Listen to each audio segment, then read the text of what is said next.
সানিসাইড eco village, কার্শিয়াংয়ের একটা homestay. মেঘেদের রাজ্যে সবুজ গাছে মোড়া টয় ট্রেন ট্র্যাকের পাশে একটা রূপকথার মতো হোমস্টে।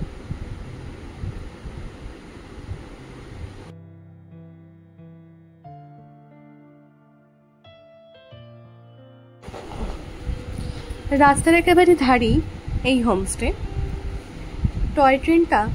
টয় ট্রেনের ট্র্যাকটা টপকে গিয়েই একটুখানি খাড়াই উঠলেই প্রথমেই যেটা দেখা যাচ্ছে সেটা ওদের ডাইনিং এরিয়া।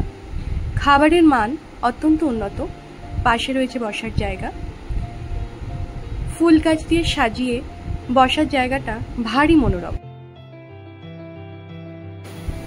রাত্রেবেলা এই লণ্ঠনগুলোয় লাল নীল সবুজ আলো জ্বলে, বেশ আলো আঁধারি, দেখতে বেশ ভালো লাগে।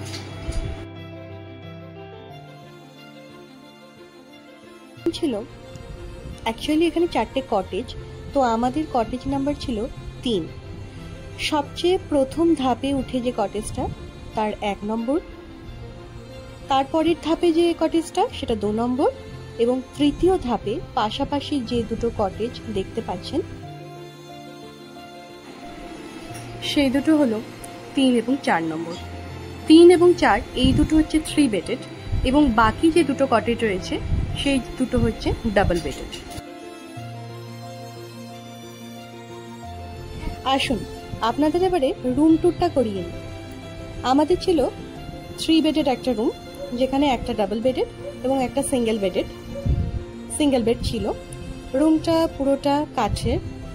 একটা এক্সট্রা পাওনা হচ্ছে এতে একটা চিমনি আছে, যদিও শীতকাল ছাড়া এই চিমনিটা ওরা অ্যালাউ করে না, এবং 400 টাকার বিনিময়ে এই চিমনিটা ওনারা জ্বালাতে দেন। বাথরুমটা ছোট, কিন্তু সব রকম অ্যামিনিটিস রয়েছে। সঙ্গে দিয়েছিল একটা ইলেকট্রিক কেটল আর চায়ের সরঞ্জাম। আগেই আপনাদের বলেছি এখানে খাবারের বন্দোবস্ত খুব ভালো, বাঙালি খাবার এবং স্বাদেও বাঙালিয়ানা। ভেজ থালির দাম ছিল 210 টাকা, ফিশ থালি 240। এদের প্রেমিসেসের একটা পিছন দিক টেন্টে থাকার ব্যবস্থা রয়েছে, যদিও আমার এই জায়গাটা খুব একটা সুবিধাজনক মনে হয়নি। ভালোই জোকের উপদ্রব আছে। তারপরে আমরা আবার গিয়েছিলাম বর্ষার সময়, তবে দেখতে জায়গাটা দারুণ। এই আমাদের রুম। দাদু আর নাতনি বসে বাইরে দিয়ে দৃশ্য উপভোগ করছে,